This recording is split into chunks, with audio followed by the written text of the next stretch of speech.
So this episode was all about kind of gearing up for trial. We talk about prelim and then the trial. Yes. Which is a lot to go over. So I actually am glad we get to kind of, it's a lot to jam into into an episode. There's so much to talk about. Absolutely. So I'd like to recap some of the players, some of the alibis, specifically Blaze's boyfriends and love interests around that time. They become important because of not only alibi reasons, but also they were involved with some of her movements after her initial attack. And so they're very important to get straight, but I understand it can be confusing. It was confusing for me for a long time. So it's still confusing for me. Right, yeah. Years later. So there are four guys that she dated that I know of around that time that are important. Jeremy, in chronological order. Jeremy, then Steve, then Doug, and then Michael. And Jeremy was the first one where that was who Blaze took her car to his house after she was attacked around Memorial Day, left it there. He wasn't home. He's out of town. She left a note, as you said in the podcast. She didn't get it till a week later, and it was trashed. It had been defecated in, urinated in, vomited in. We can't say for sure that Jeremy did that, but... Can I say something? Go ahead, yeah. The area where she left her car, because she kind of talks about it's near budget suites. I think that someone broke into her car, had been sitting there and was possibly kind of living in it. Because she talked about how her sunroof was broken for someone to get into it. So I'm not going to say Jeremy did all that. That's always what I've thought, though. Yeah. But keep going. So after they broke up, she started dating Steve, who was the guy that worked at the fire extinguisher company. Mm-hmm. And she lived with him. Yes. And dated him. Then, after they had a falling out, Steve lived with a woman named Kathy. Yes. And Kathy Renninger or something. Something. And then Kathy introduced Blaze to Doug. Yes. And Doug is very important because that's who Blaze talked to the day of Duran Bailey's murder. Yes. So that was a very key alibi and ended up being what the defense called their star witness because they were talking all day. We will get into what they did to the star witness. Right. Yes. We'll talk about that in a second. And then the fourth one is Michael, and that is Michelle Ravel's son. And thank goodness that she met him and started dating him because that's how obviously she met Michelle, who's probably the biggest hero in this whole story.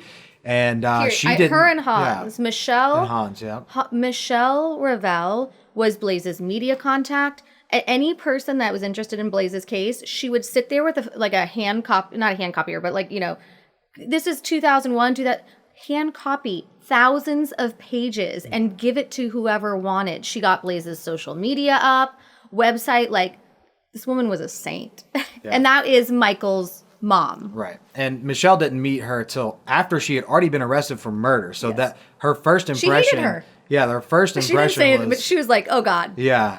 So her first impression was this girl possibly committed a murder, and for her to go to bat for someone for that long, do that much work for a woman who's not related to her. She didn't know for very long. Mm-hmm. She just realized, wow, this girl's innocent. Clearly, Blaze told Dixie about this. So initially I thought, well, why isn't Dixie a witness for the defense? But the key to that is that she didn't tell Dixie until after Duran Bailey's murder. Mm-hmm. So that just shows how long that attack bothered Blaze that she would tell Dixie that much, almost 2 months in the future. But the timing of it is terrible because it was right after Duran Bailey's murder that she called Laura Johnson. So according to Laura Johnson and Dixie, they were told about this immediately after Duran Bailey's murder. So the time to their perspective made sense, possibly.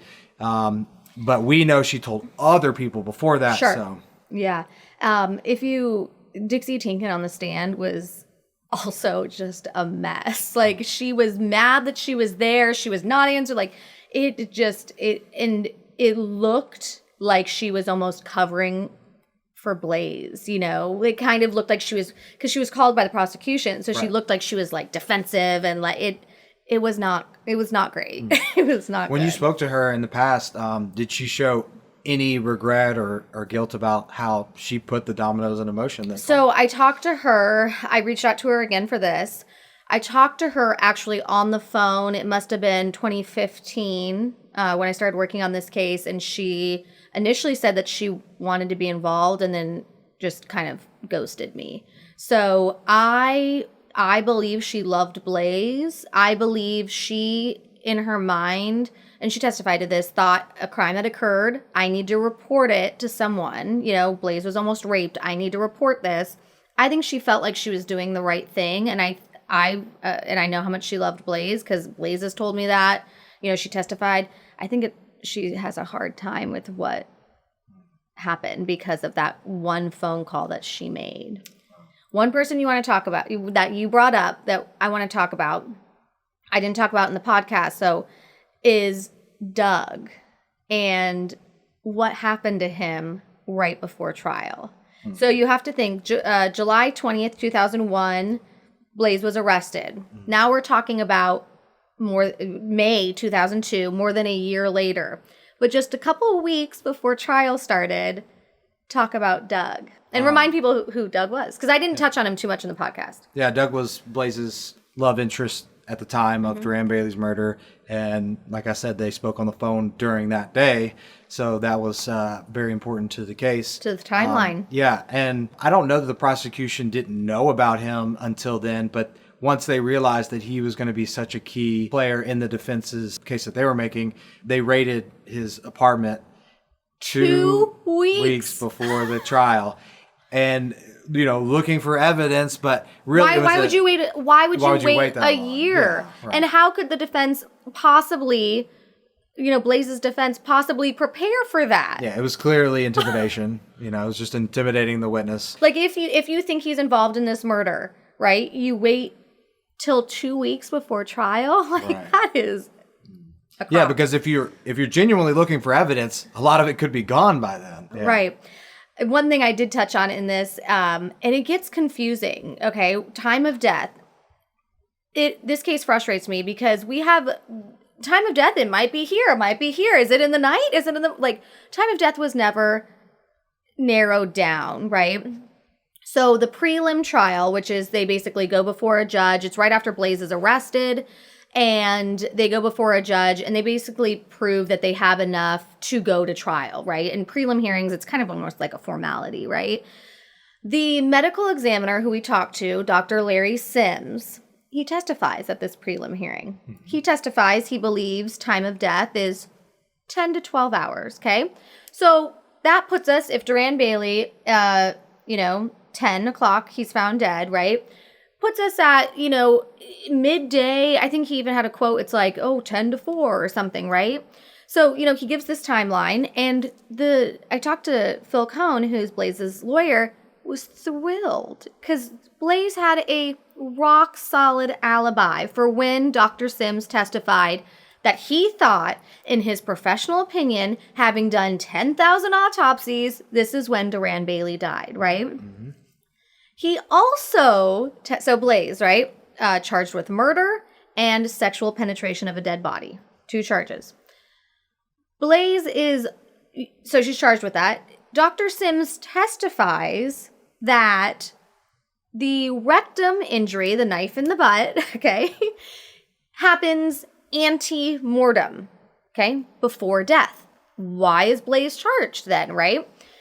Her defense does not just lets that testimony go, ante-mortem. I brought this up to Dr. Sims. I said, oh, hey, you said ante-mortem, and again, I told you, I read this case and I refine things and I'm like, what the heck, right? This was it for me this time. Testifies it's ante-mortem. I brought it up to him. He said the stenographer messed up. I said, okay, but then and he said the stenographer messed up because, and I know it was after death because there was no hemorrhaging. But then his following testimony is talking about how the rectum hemorrhaged. So I'm like, and then, he talks about a time when Blaze had a rock solid alibi. By the time trial comes around, he has expanded that time of death. He says 95% chance Duran Bailey died here, 5% chance it could have been the early morning, okay, of July 8th. That is the only time no one can find Blaze because she's asleep. Conveniently added. The trial. Yeah. And there's one person that I didn't include in the episode, but I've talked to him multiple times. His name is Ron Slay. He's a polygrapher. So he dealt with Blaze one time, but it was such an interesting polygraph test. It's kind of stuck with him. So basically, the defense takes Blaze after she's arrested to the crime scene of Duran Bailey, and she's like, never been here. Hi. Then they take her and they walk her around it, and she's like, I've never been here. Almost directly after that, I think immediately after, she went to do a polygraph test. And the polygrapher told me, first off, he's convinced that she's innocent, but he was like, she was giddy because it was the first time that she realized, I didn't do this, right? Which I thought was very interesting. And in talking to him, he also was telling me about a time where he was polygraphing this woman, and she had mentioned, I'm from Panaca, Nevada. And he goes, oh my God, I did, do you know Kirsten Blaze Lobato? And the girl goes, I do. Like, her case has always haunted me because I was best friends with Ashley Lobato, Blaze's sister. I spent the night with them. I saw Blaze. We had stayed up late. I saw her all night and very early morning. And Ron Slay, the polygrapher, was like, did you tell anybody? And she said, I was 12 at the time, and my mom didn't want me to get involved in a murder trial. Wow. So this girl just off her free will, like, told Ron Slay that. And I was like, that is such an interesting, isn't that? I just thought that was so fascinating. Yeah, and her sister actually was cuddling with Blaze on the futon because this break your heart in of itself. Blaze liked to cuddle with her because she couldn't fall asleep on her own, and the sister would, once she fell asleep, would sneak out and go to her own bed, and that happened a lot. So that was how she had alibi, at least up until 3, 4 a.m.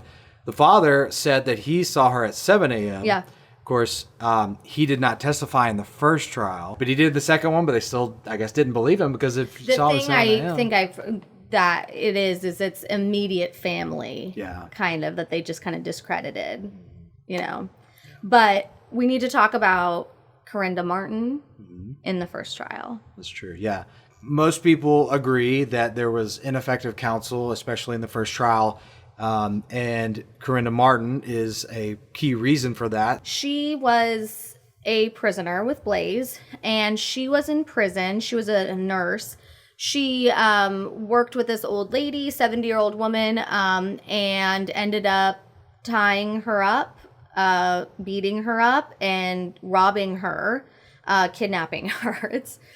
Robbed her, took this poor 7-year-old woman. Anyways, that's what she's in prison for. Again, she's not on trial. I'm just telling you who was talking here. She testifies that Blaze said that she was bragging about this murder.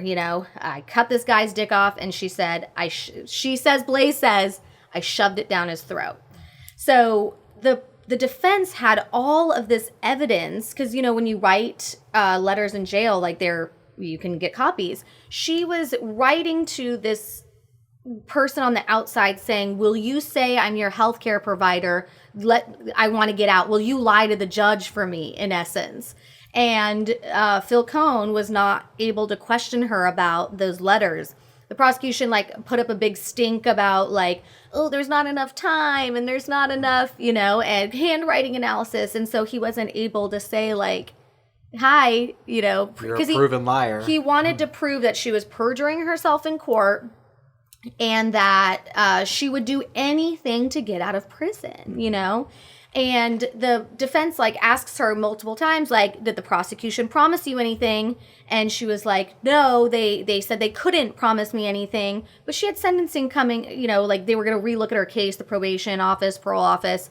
And so she was testifying to get leniency, period. Yeah. So the question would be, how did she even come to know about all this? I'll tell you. Yeah, she saw a news article in the newspaper which had all these details, because she knew details that even if someone was bragging about it, the nickname of the guy, that Blaze didn't know. Yes. Yeah. Of course she wasn't there anyway, but she knew more details than probably Blaze did, and it was Blaze's trial. So July 23rd, Blaze is arrested. July 25th, that article comes out. August 1st, she goes to, she had been trying to contact the DA's office, the detectives. It was after that article came out that she had that information. Yeah.